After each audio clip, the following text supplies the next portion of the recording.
Welcome. I'm Glenn Anderson with the Olympia Fellowship of Reconciliation.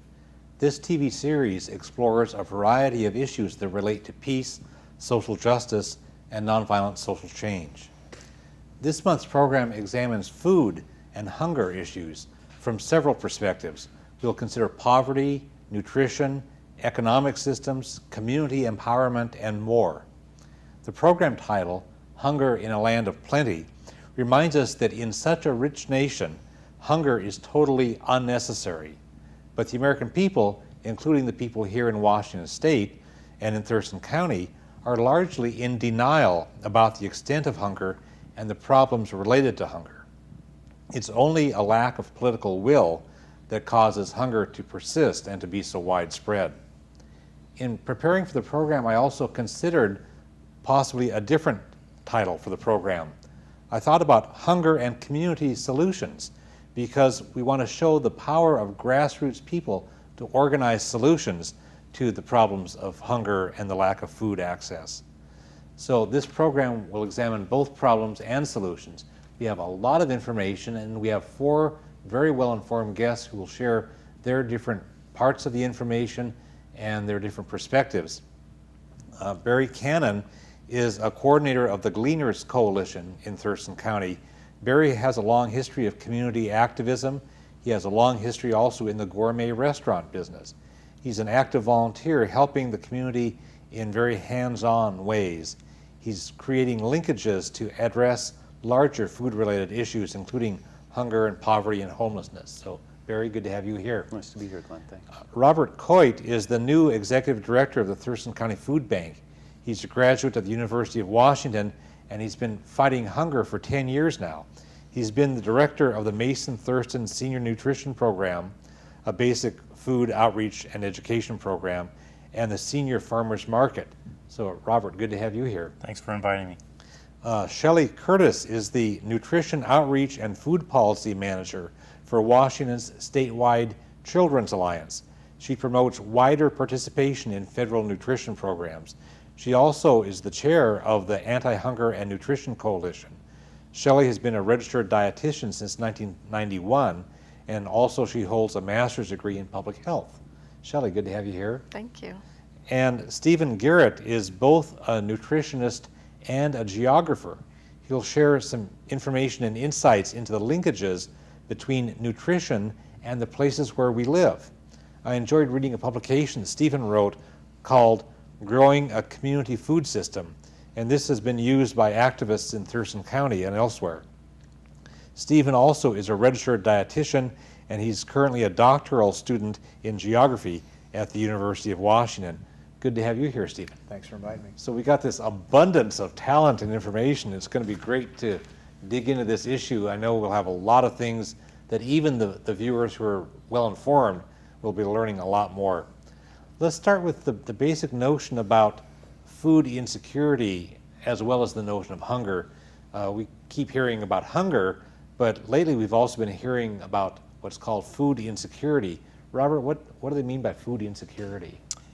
Often when we talk about hunger in our own communities and the world at large, we think of what we see on television with an infomercial or a regular commercial, and we see a TV personality walking down the street and it's muddy and there's a small child sitting in the mud with a large distended stomach and long skinny arms, and that's what we really think of when we think of hunger. But insecurity, food insecurity, is an issue more at home here in America, and it's a little different. When we talk about food insecurity, I can best illustrate that with a real story here in our local area where a second grade school teacher, as part of the curriculum, asked all the children in her class to talk about what they had for breakfast that morning. And as normal with second grade kids, everybody's hand shot up and they took turns talking about what they had for breakfast. The teacher noticed that one of the children didn't raise his hand, and she asked him why not, and he basically said that it wasn't his turn today. So in his household of 4 people eat each meal and 1 goes without, and they take turns with each meal throughout the course of the week, and that's really food insecurity. The materials I've been reading to prepare for the show and at other times talk about people having access or not having access to food and nutrition program. Shelley, can you tell us what that sense of having access means? Sure. I think to me, access could mean, for example, if a school provides a school breakfast program, that's a good thing because they're providing a program. However, if the bus arrives after the program ends, then the kids who are on that bus don't really have access to that program. Similarly, if we have a local community services office where folks can go and apply for food stamps, if there aren't materials in a language that they can read or speak, then there may be programs available, but families don't have access to those programs. And so I think there's a difference between having programs available and actually having access to those programs. I would think also with so many people these days earning a very low minimum wage, and even if you're working full time, if your working hours are the same as the office hours for applying for food stamps, or the food bank office hours, you may not have access then if you can't do it without giving up working time. Right, and like if there's a summer food program that provides free meals for kids during the summer months and it's in an area where kids live, 10 miles away and there's no transportation, then again, there's a program but it's not accessible. Let's get a handle on how extensive people are hungry or food insecure at the national, state, and local level. A lot of people in the U.S. think about hunger as something that's primarily a third world problem, and you want people to understand the difference, the realities in this. It's true. I'm sure many of your viewers and us, like myself, grew up with mom saying, finish everything on the plate because there's hungry people in the world. And the image and the part of the story was always Bangladesh or someplace in the developing world, and that's a lot of the images that we see of the kids that are really suffering malnutrition, which is a whole nother layer beyond hunger. The part in that story that was likely missed is that there was probably somebody at the other end of the block that was experiencing hunger. Here in Washington State, an agricultural breadbasket, agriculture is our #1 industry, it's our second most valuable, it's our #1 employer actually, and our second most valuable industry. We've consistently ranked in the top in the nation in hunger. Up until this past year, we were #5 in hunger or better. And so it's really very predominant, and it's nearby. You have some figures for Thurston County, Robert? Yeah, I mean, just to kind of illustrate how it affects us here locally, we saw roughly 49,000 people at the Thurston County Food Bank in '04, and roughly 23,000 families. When you take a look at our population of roughly 220,000 people, you get some sense of the number of people that access the food bank every year. And this past month, we had 5,500 people walk through the door at the Thurston County Food Bank, and that's a large number of low-income people and people on the edge. Shelley, you've gone into eastern Washington and rural areas in the western part as well to look at food programs for kids. What have you observed? Do you have a story to share? Yeah, I routinely, when I go to these programs, ask the folks that are running the programs what they're seeing in their community, if they think families are hungry. And I had a woman just south of here, actually. I asked her that question, and she started crying. And she said that kids are coming to their program. They have not eaten breakfast. Many of them have not had dinner the night before, and they are just hungry, and they're tired. Their heads hurt, their bellies hurt. And that is what I'm hearing, routinely when I go out to do site visits. What happens to kids if they're experiencing that for an extended period of time?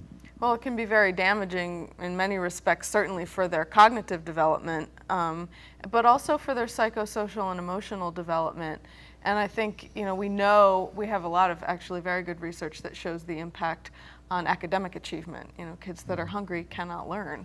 And so it can be very damaging in a number of respects. So why are people hungry? What are some reasons that we may know of? Well, one of the reasons is, and it relates to what Shelley was talking about earlier about access to food, is that people, as we saw in New Orleans in Hurricane Katrina, is low-income people don't often have cars, and this is the way that people shop. And so they may be a supermarket, but it may be 3-4 miles away from where they are, and they can't get there.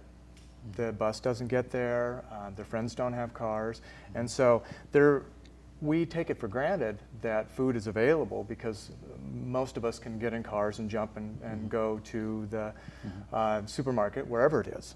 But many families don't have that ability. The other reasons? The principal cause revolves around poverty, and there's a lot, and we'll have a long conversation about that, but I think it's really important to put on the table right off the bat that hunger is not because there's not enough food in the world. The USDA estimates that 96 billion pounds of food are wasted in the United States a year, and it's been estimated that if just 1% of that was brought back into the system and distributed to the hungry, hunger would be gone.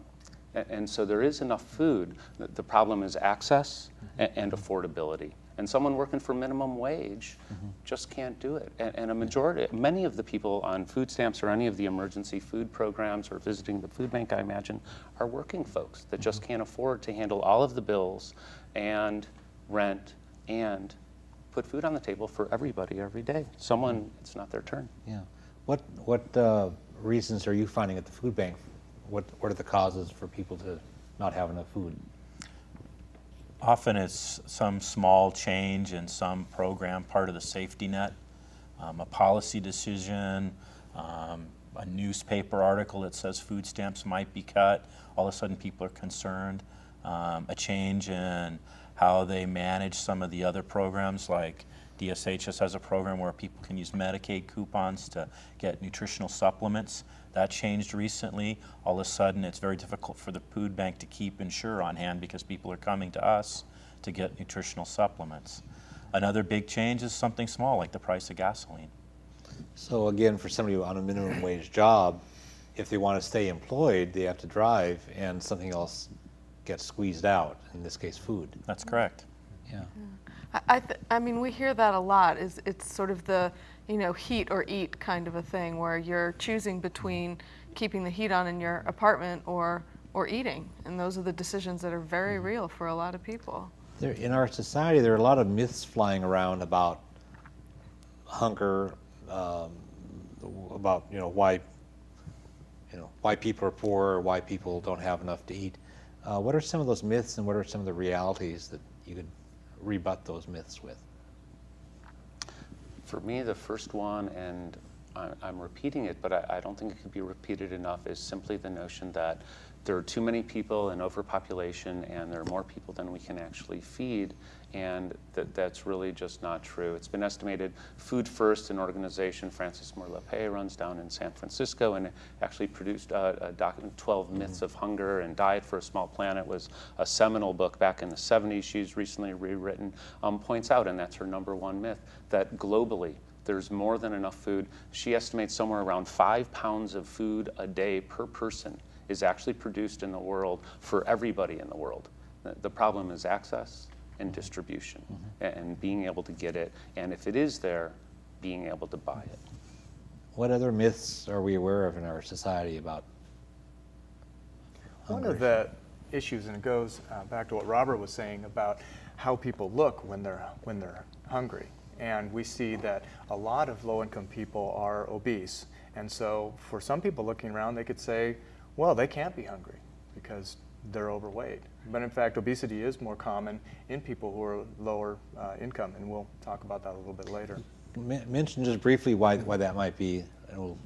Well, one of the reasons is because they don't get all their food on a steady basis like we do, like we folks perhaps in the studio, and middle-class folks that have a steady access to food. And so they'll not eat for several meals at a time, skip meals, and then their body will want to be very eager to grab those calories and keep them in when they come back and have more food again. So it's like they're dieting all the time. It's like they're dieting, and then they go back on the diet, and the body wants to hold all those calories. And so it's like feast or famine, and they're doing that on a daily basis. So it disrupts your body's way of handling food. Right, and so the body wants to keep those calories on when they come in. And I would imagine that people are getting food that's lower cost because they're poor, and that may not be the most healthful.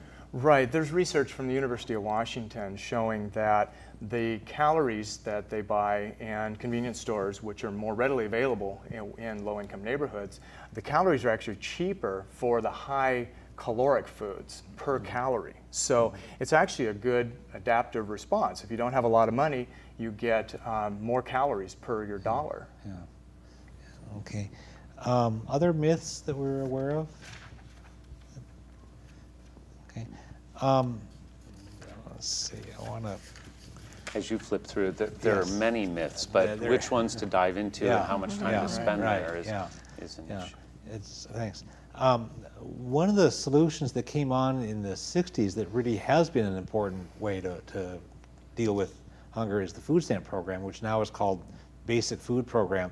Shelley, can you tell us just something about how that program works, what it's about? Sure. Families who are at 130% of the federal poverty level or below are eligible to receive food stamp benefits, or individuals. And that program is really our nation's #1 defense against hunger. Unfortunately, we need more funding, and we need it to be more accessible to folks. But there was a report that was released at the end of August showing that there's been a significant increase in the number of folks in Washington who receive benefits, over 50% of an increase, but we're still only providing benefits to about half of the folks in the state who are eligible. So, this is a really important program for hungry people, but it's also really an important program to stimulate the economy. For every $5 in food stamp benefits, there's $10 in economic activity. So it's really a beneficial program in many different respects. Because people are spending that locally. So if you're in a poor community, you're cycling those dollars through your poor community, and that has a lifting effect. Robert, you had I had a couple quick comments. I want to kind of get back to something Barry mentioned. You know, the state of Washington was ranked in probably third worst as far as hunger goes. And then it's recently we're around 12th or 13th in the nation from a USDA survey. That real improvement was basically due to more people accessing the basic food program. Real hard advocacy work that got people enrolled. So when you talk about reducing the number of people that access the program or any kind of changes like that, that's going to really hamper our ability to get more people into that program and reduce hunger at a level here in our own state. So that certainly concerns me. Yeah. Seems like there are mixed, it's kind of like a poor focus where the politicians seem to be most interested in tracking how can we reduce food stamp caseloads, how can we reduce welfare caseloads, how can we cut that, and they're not saying how can we reduce poverty. They're just trying to track and reduce the number of people accessing the services, and yet when people can access the services, that does relieve hunger, as you just said. Yeah. So we got to be careful what we're measuring and make sure we measure the right stuff. The other subtle thing about food stamps, in our opinion, locally, is that we still see clients coming to us that are on the food stamp program, on the basic food program. We used to believe if we helped someone get on the basic food program, they wouldn't need the food bank anymore. And the reality is they still use the food bank, they still need the food bank, but not to the same extent. And that is a significant improvement, but it's not that we go away or that we're not needed anymore. And it's not surprising that they still come to the food bank. Food stamps on average add up to $2.80 per person per day. And so while it is the predominant program in the country, and I wholeheartedly agree that it's an essential program, and it's the primary way for folks to come in that are hungry and to alleviate that, it's not adequate. And it's not enough to really offer a well-balanced diet and one that's really going to help people thrive. It's not going to eliminate hunger. And it's far short of really taking care of everybody that's out there. Like Shelley pointed out, it's roughly about more than 50% of those who qualify based on income, not just in our state actually, but nationally are the numbers, are not even enrolled in the program. And a majority of the folks who are signing up for food stamps actually work. And so like you said, that brings us back to poverty and really addressing those issues, and living wage and affordable housing are two essentials. And political will. The Bush administration and the Republicans in Congress are still trying to cut food stamps. And we may know by the time this program airs in October what they've done, but it's an ongoing struggle to have adequate funding at the federal and state levels. Yeah, we are definitely, the food stamp program is threatened by cuts in funding, actually, and also significant structural changes in the program, which would undo a lot of the work and the progress that we've made here in Washington to make the program easier to access. I agree. Yeah, can you tell us, Shelley, about some other programs? The WIC program that people may have seen, the WIC label on things and wonder what is that? Right. Well, there are several food and nutrition programs that are administered by the United States Department of Agriculture. One of them is the WIC program, which stands for Women, Infants, and Children. It's a supplemental food program, and moms and kids, pregnant women can receive food. They get checks that they can then purchase food from the grocery store. And there's also the school meal programs, child nutrition programs, school breakfast and school lunch. And there's a program that provides kids with free meals during the summer months. And so there are other programs that low-income families can access that all help to increase the resources they have to buy a healthy diet. When we were preparing for the program, I think both you and Barry mentioned this farmers market program. Tell us what that is. The Farmers Market Nutrition Program, it has two different segments. One is attached to WIC, Women, Infants, and Children, and that provides moms and their kids up to 5 access to buying fresh local produce, often fresh organic produce, at the local farmers market. There's also a program attached, it's the Seniors Farmers Market Nutrition Program, which is originally funded out of tobacco money, actually, which finally expired, and our state actually budgeted to continue that program, which was great. And it's a really great start of a program because it helps people access fresh produce, locally grown. It helps support the local food shed. The catch is It's $20 for a season that runs from July 1st until Halloween, October 31st. And so $20 for a person to actually finally have access to fresh produce. Try and think of how many salads you could make on that. And that brings back, I think, to what Steve was talking about earlier in terms of the kind of diet that you have access to and the type of calories that you have access to. And if there isn't a grocery store in your neighborhood, which happens in many places in our state, or if you don't have a way to prepare food because you're living in a motel or in an efficiency and you don't have cooking, what you're doing is you're going to the Handy Mart at the local gas station and you're buying whatever is already prepared or already hot, and you're not buying any of the fresh produce that really is essential to a healthy diet for somebody to thrive. And there's lots of studies, as Shelley was pointing to earlier, around nutrition in kids in terms of cognitive and physical development, return visits to the doctors, which then escalate medical costs, which contribute back into that circle of being able to afford to put food on your table. So it's very much a systems thing. We really need to see this as systems and not compartmentalize hunger as a thing on its own. We have to look at the connection. Stephen? And one of the beauties of that is the system is that it isn't just the folks who are getting the $20 worth of produce that are helped by that. I helped start a farmer's market in a low-income neighborhood in Tacoma this last year, and it has a wonderful access because it's the biggest transit center in the Pacific Northwest. So people can get on a bus from any place in Pierce County and get there within 30 minutes. And one of the farmers I came up to, she was just thrilled. She had a stack of WIC Farmers Market coupons this thick. She had $300 worth for those 4 hours. And that was just for that. That wasn't the other folks that wanted to spend more, because this is the one thing that has been said about this program. Okay, it's only $20 or $16 in some cases. There's some ability in all the states to spread that around, but they come back. If I remember right, for every dollar in the Farmers Market Nutrition Program in these vouchers, it brings back $1.85, $2 into the local market, and it goes to local sources. And otherwise, the WIC foods that you see that are available, the grocery store, maybe your viewers have seen tags that say, this is something you can buy on WIC, are huge national processors. And this is a program that brings money back into the local food shed and helps our local farmers. And just to touch on the access thing, that one of the beauties of the senior farmers market is the fact that here in Olympia, our farmers market is a block from 2 senior low-income housing complexes, 288 low-income senior housing units. And it's been a wonderful partnership as we've seen those resources increase slightly this past year, not keeping up with demand, but they can walk to the market, buy the produce, take it back home, cook it right then. It's been wonderfully successful here in the Olympia area. Let's talk a bit about the nonprofit groups like your food bank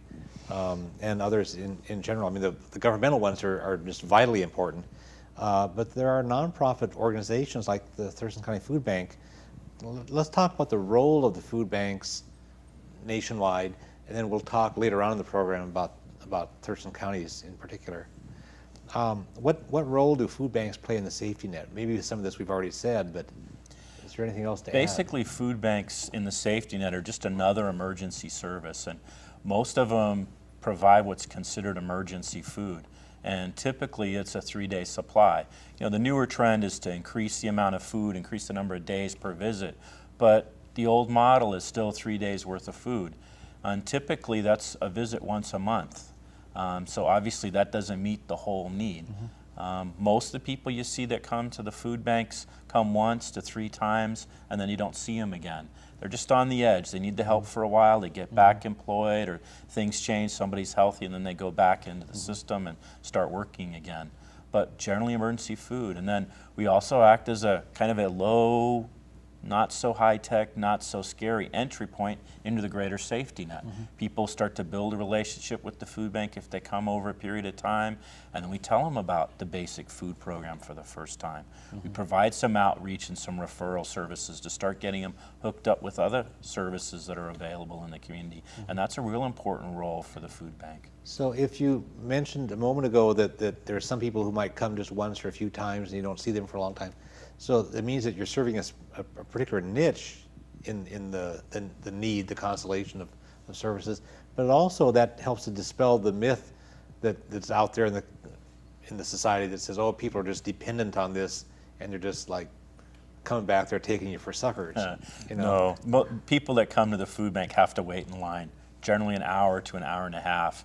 And although we do work very hard at giving them choices, and there are some choices, some things there are no choices. You just get the bag of food. Yeah. And you know, it's not the most pleasurable experience. And we live in a world where it's into a grocery store, buy my groceries, and out in 5 minutes. Okay, so there's another myth that we've dispelled. You bet. Stephen?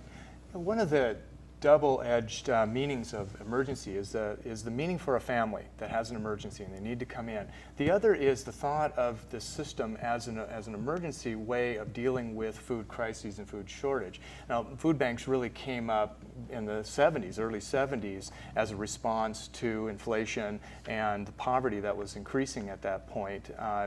And you see that as an emergency, but they've become, of course, rather institutionalized. That's right. And so it's rather like FEMA having a constant hurricane in some place, and they're dealing with an emergency constantly. We have poverty as an institutionalized part of our society now, as the food banks have become. Yeah. So since you mentioned the hurricane, what effect is Hurricane Katrina having on the food bank, the emergency food system nationwide?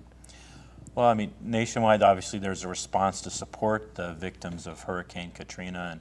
And one of the organizations we work with, Food Lifeline, is part of Nation's Second Harvest, which, if you watch the news, is one of those groups that's sending, semi-trucks loads of food to help the relief there. But locally, it's always a challenge of juggling resources. And it is really hard not to say to someone, don't forget about your local community. And what I keep telling people is, if you've never given before, this is a great opportunity to give for the first time. And if I may, for what it's worth, I was at the Thurston County Food Bank just today after a gleaning event, and as much as I'd encourage people to share everything they can with the folks from Katrina, it's a horrific thing. I saw the line at the food bank nearby, and I saw what's on the shelves, and I'd also like to encourage folks, especially folks who are maybe giving for the first time, to keep in mind the hungry in our community and to continue to give to the Thurston County Food Bank too. Great, thanks. Yeah, I'm concerned that as you were saying, we become accustomed to the notion of food banks, and then the concern is that people will say, well, instead of the notion that I think we would all share that says there's an economic justice issue where people need a fair economy, everybody needs a living wage, everybody needs a real income, we sort of devolve into this thing where we take charity for granted, and then instead of having a fair economy and a fair society, we get into a thing where people don't have that kind of a human right, and we just dispense charity when we feel like it. And so, as important as food banks are, I wouldn't want people to get distracted from the notion of working for the larger goals of an economy where everybody has a fair shake. And I mean, most food bankers that I have talked to would love to work themselves out of a job. I mean, people don't want people to have to stand in line in the rain, in the cold, with their kids to get a box of food. I mean, that's not what any of us want to see. And so I think that what we need is a political will to end hunger, and that's going to include, working you out of a job. Well, and also I would hope that people would not feel like they've discharged their obligation to economic justice by giving an occasional can of food to the food bank, when what we should be doing is pressuring governments and pressuring the other decision makers in our society to have a fair economy. You can't just give a food bank, a can to the food bank and say, well, I've done my thing now for the hungry. We got to vote the right way, we've got to act the right way.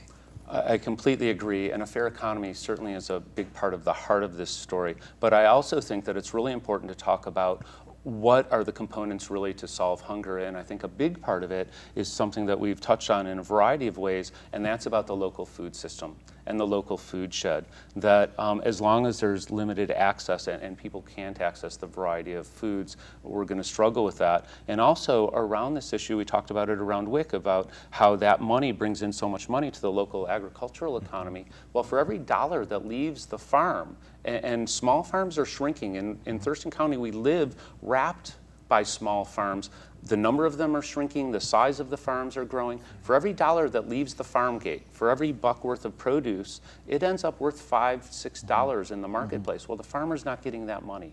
And a huge part, and from our view with the gleaners, one of the keys at solving hunger is developing the local food shed, that food on our plate should not travel on average 1,500 miles to get here, that it has to come from nearby. And as much as I like bananas, and I want to have them in the middle of the summer and in February, the first thing is for me to support the farms that are around me and make sure that from that, I have everything on my plate that I need. And from there, look to the rest of the world. Okay, yeah, Stephen. Well, one of the issues here, and going back to our definitions of food security, we're seeing the end of cheap oil, some people are saying. And so this system of moving food around the whole world may be coming to an end in the short future. And if we don't save the farmland around, then we don't have food security for anybody, except for the very wealthiest who can always afford whatever kind of food they want. Yeah. But the other problem to that in the short term is how can low-income people afford fresh organic produce?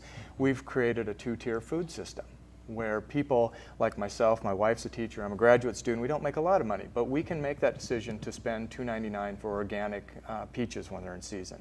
But the families that you see, Robert, that's probably not an option for many of those families. And you could imagine somebody on food stamps that gives an average of $2.80 a day per person. How are you going to go buy apples at $2.99 a pound? Yeah. One of the things, and we don't have the time to go really expand on the whole depth of it, but to just put on the table is the artificially low price of the food that organics are competing with. That you go buy bananas for 79 cents a pound, that's not the real cost of those bananas. The oil is subsidized, the transportation costs, the growing, the big producers, the producers that we see on the tags for the WIC tickets at the grocery store, Nestle and these big, huge companies, which are a lot of the providers of the emergency food system, really, they're the ones that get these subsidies, and those prices are depressed. If that was changed and if that system was shifted, then all of a sudden maybe $2.99 for organics would be competitive in the marketplace versus what we'd really be paying for the other food, or maybe we could shift our priorities and bring down the costs of our local food. Well, there's another subsidy in that people in these other countries that have extremely low wage, part of the reason why they have extremely low wage is because they have militaries that beat the crap out of them if they try to form a union. And they have, this repressive system in their government, and our government, the taxes that we spend for the Pentagon provide military weapons to keep those people down so that they don't have, there are a lot of little, I don't know how much that amounts to per pound of bananas, but there are all those other hidden subsidies that we aren't even aware of. So let's be aware of the true costs. And it's even beyond the military battles and all of that politics. Agribusiness, going abroad and bringing us this cheap, artificially cheap food. 60,000, there was a recent article, 60,000 small farms went out of business in Brazil as a part of big agribusiness coming in and cultivating soy. Yeah. And so there's a whole relationship on where food comes from and who our producers are and what our food is. And for us here, I think the answer is to look to our local environment and bring food from nearby. Okay. We want to also talk about, in the time that remains, there's some time, but not an abundance of time, I want to hit the notion of the vending machines in schools, which is related to this. And two of you, Robert and Steven, both of you mentioned when we were preparing for the show concerns about this. Do you want to? Well, I just think it relates back to that whole issue where the foods that are inexpensive are very high in calories and generally not nutrient dense. So that's what we gravitate for. And then we build that whole habit of that's what we buy.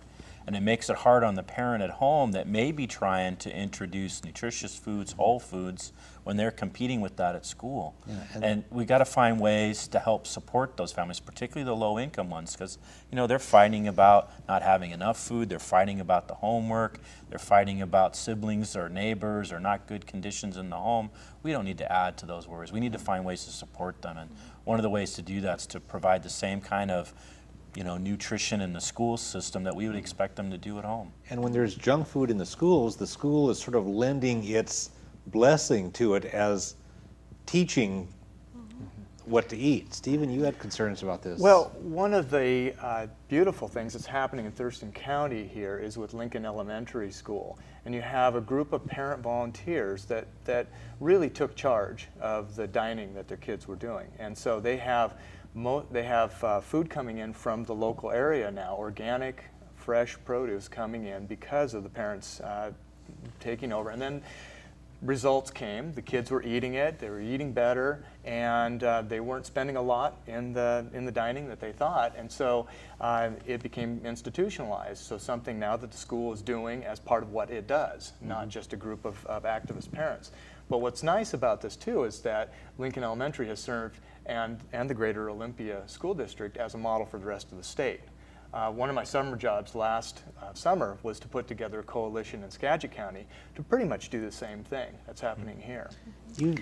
Go ahead, you have something. I was just going to chime in because Lincoln Elementary is such a great model in many ways. And along with those programs, I just today was speaking with Karen Ray, who's one of the coordinators at Lincoln Elementary for their community gardens. And they especially grow these huge gardens with hoop house, and they have chickens and ducks, and they grow it to teach their kids about where their food comes from and what it looks like and what it's like to farm, and they participate in it. And they go out and they do nutrition classes, and they bring food in from this farm to eat. It's a great program. It's nearby. They have a big harvest festival coming up actually at the end of the month, and they're partnering with the That's Gleaner. at the end of September? If I remember, I don't have that date right off, but I'd encourage them to get in touch. Yeah, because the program will air in October, but the people can at least connect with it and get in touch. You're concerned, among other things, Stephen, about the geography and the interaction of our communities, what food is in the communities, and you have special concerns about cities. Well, it's about proximity again. It's those things that you can access very easily. So there's a vending machine in what they call competitive foods, which means it's competing with the lunch products. So this is the terminology in the school food system, that you can get junk food for just walking down the hall. It's very tempting to do it when getting lower cost food may not be as exciting to the kids. I remember when I was in junior high, for a while I was eating 2 candy bars and then washing it down with the cheap subsidized milk. And I think this is tempting for kids to do. So, go ahead. Well, I just wanted to sort of also mention that when we have vending machines in student stores, fundraisers that are providing primarily junk food and soda, because that's what they're selling for the most part, that is competing with the school meal programs. And so you've got fewer participation, less participation, and then you've got fewer federal dollars coming into the school districts. And so the meal programs, USDA has certain nutrition standards that they have to follow. They need to be strengthened. However, they do exist. While outside of that, anything goes, and a school can provide anything and usually does.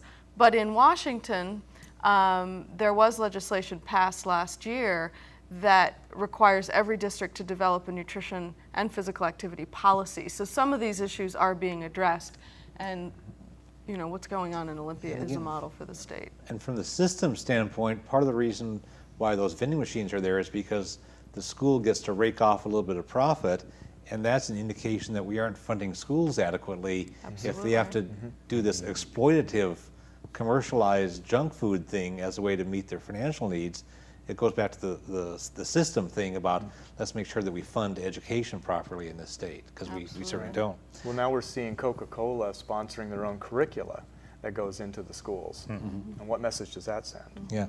Stephen, you wrote a document that I read and really enjoyed. It's called Growing a Community Food System.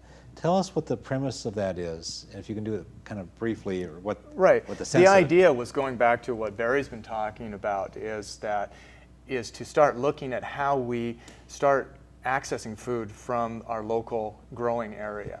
And also at the same time, trying to make those very difficult connections so that low-income people have living wage jobs. And oftentimes these types of solutions do emphasize food-related jobs, and make sure that the food is of very high quality and people can take care of the local economy while taking care of their health, and everybody gets fed well.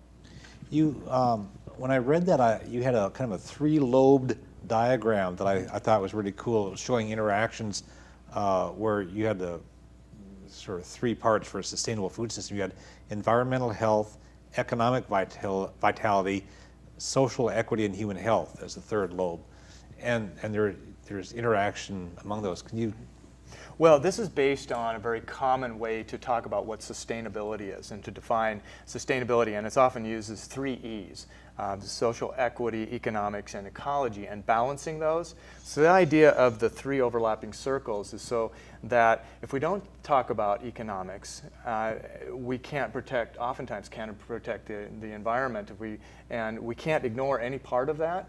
And social justice and equity and health. Oftentimes people don't think about social justice and equities as it relates to health, but it's a major health inequality in our system. Yeah. That report exists as a PDF document, and at the end of the program, when we give the contact information for the Olympia Fellowship of Reconciliation, if somebody wants to either phone or email me, I can provide them the link to that document so they can print it out. Let's talk some more about some of these connections between the foods that we have and the economics, and we've talked about the oil as both in terms of the increase in price driving people to food banks, and we've talked about how with the price of oil we may not be able to do this, importing peaches from Chile out of season, that kind of baloney. Everything is interconnected in systems. What other connections are we seeing? We've talked about the transport and so forth. Let's see. Some of this we've talked about. The city connections that you've done some work on, I think are powerful. When you talk about what kinds of stores exist in the poor areas in big cities. Well, we briefly implications. talked on that, but I can tell you in terms of, I teach cartography, I teach map making at the University of Washington in Seattle, and so part of the exercise that I've done is look at where low-income people live, look at low car ownership versus high car ownership, and look at where mini-marts and supermarkets are. So supermarkets being the place where most people can get low-cost, healthy produce and low-cost food. And the neighborhoods where there are low car ownership and low income. In one census block in Tacoma, it was 53% poverty rate and really low car ownership and no supermarkets. So the area that I was looking at had 20,000 people within Tacoma and 1 supermarket. Mm-hmm. So we can reflect back, I don't know what Olympia's ratio would be, but it's certainly a low ratio and lots of convenience stores. Mm-hmm.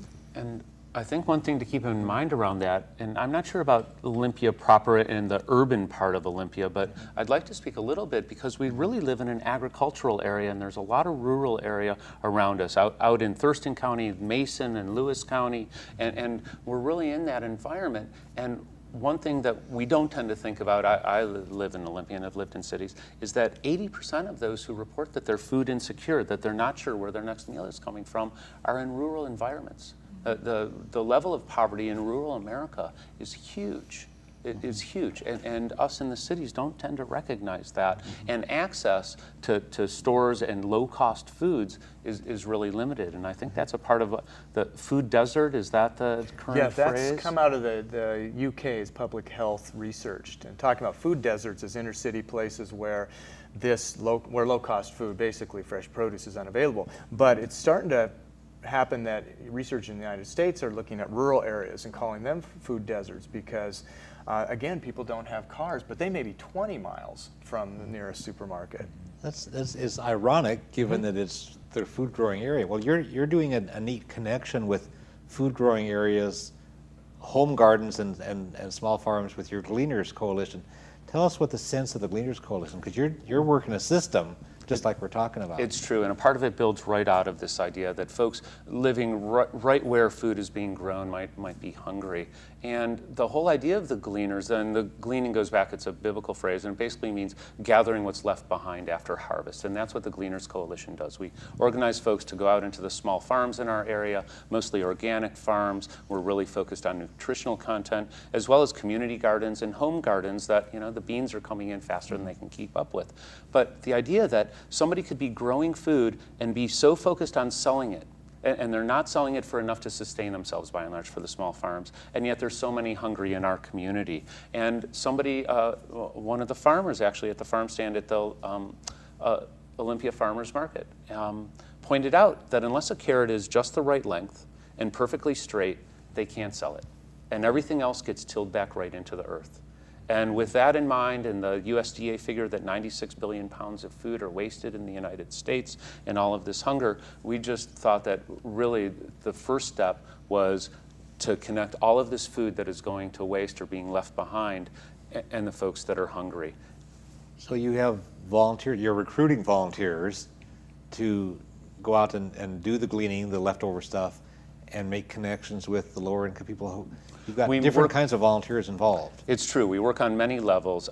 Just this afternoon, we were out at Kersop Farm, which is one of the pivotal farms in us developing how we do this.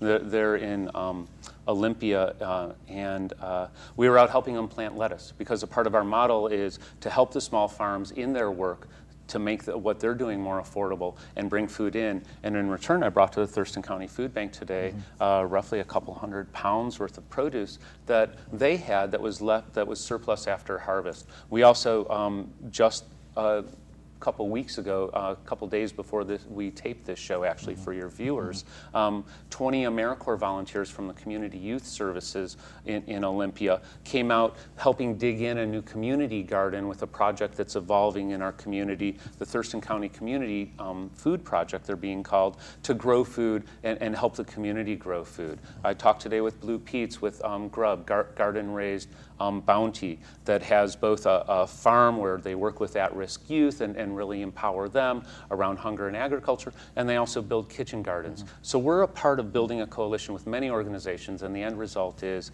ending hunger and supporting the local food shed, because we think that's where the answer is. I want to give the viewers the contact information for the Gleaners Coalition. Thanks. And then we'll repeat this at the end of the program, but folks in Olympia, or in our area code 360, can call 705-2375. They can also go to your website, www.gleanerscoalition.org. And you work with also Thurston County Farm and Garden Group, is that the right name? Yeah, many groups and Lincoln Elementary, Yeah. and without the participation of the community, the Gleaners wouldn't be happening. And I think that what we've really seen is the community stepping forward, one, because there's a recognition that there is hunger, and two, the knowing that we can solve it. Okay, we're getting tight on time, but I want to cover the Gleaners Cafe, which is a cool idea, and then we want to talk to the organizations that both Robert and Shelley work with. Gleaners Cafe, what's the concept? Well, we're working towards opening the pretty Gleaners briefly. Cafe in the fall of next year, and it builds on the model of Sisters of the Road in Portland, which has been there since 1985, and Boomtown Cafe in Seattle. And in short, it's a subsidized food, a restaurant really, where $1.25 or so for breakfast, $1.75 for lunch. If you can't afford that, you can work 15 minutes for your meal, actually wash your dishes for your meal. And the idea is that, well, it hinges on the fact that so many people who are hungry, who can't afford food, also can't prepare it. It's also, rather than simply a soup kitchen where people come in with their hands out, they're empowered. And it'll be a place where the entire community can come. And if you could afford $5 for lunch, the menu will be inviting, the place will be safe. You can come in and you can know that with your lunch, you're not only having a great meal, but you're helping somebody who might not have been able to eat. Okay, thanks. Robert, the Thurston County Food Bank has been around for a long time. It's one of the great nonprofit organizations in the community. You're located kind of on the north edge of downtown? Yeah, we're basically on Thurston Avenue, 2 blocks closer to the water from State, and very close to the intercity transfer station on State Avenue. And what kinds of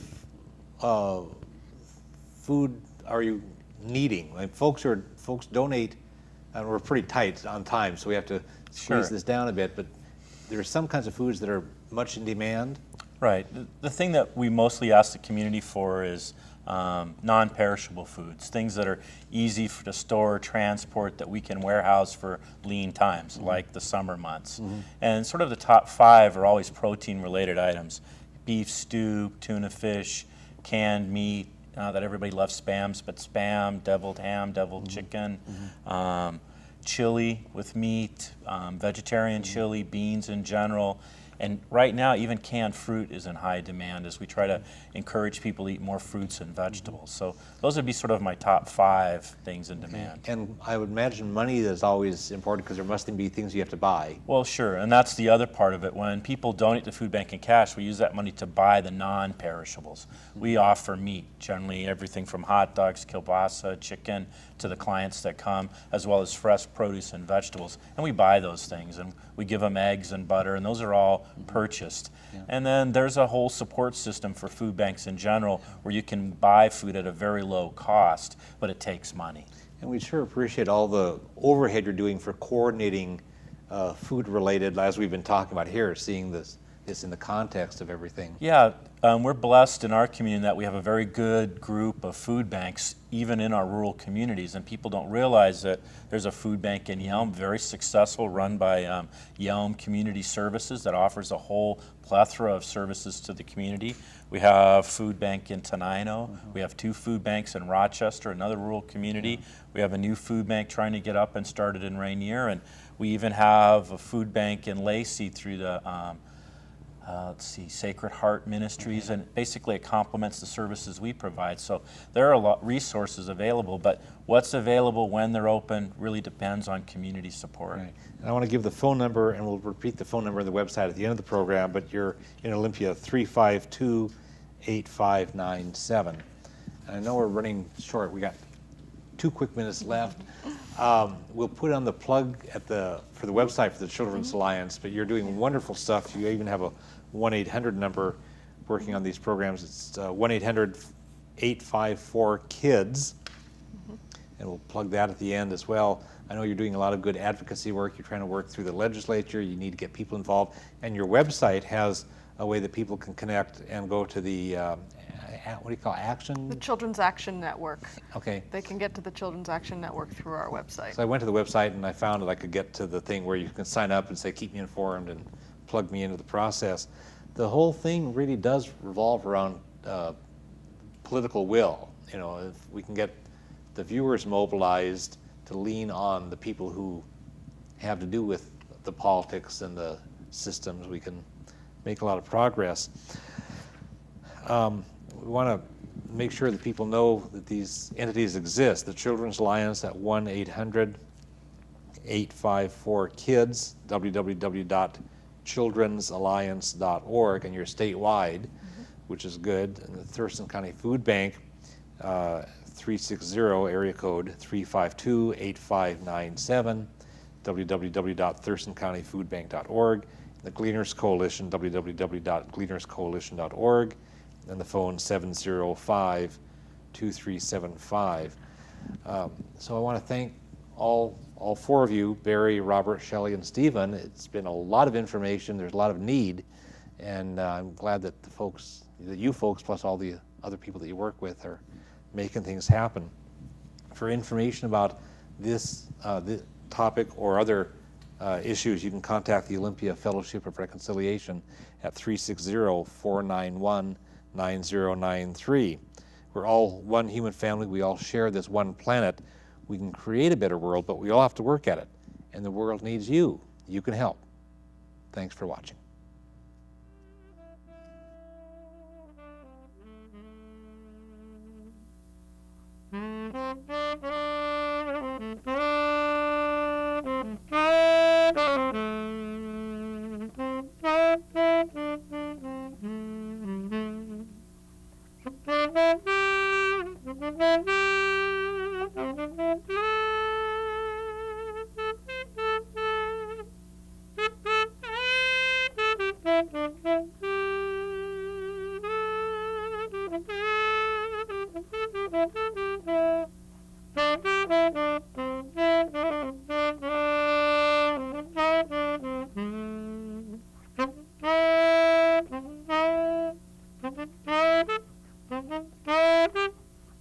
Thank you.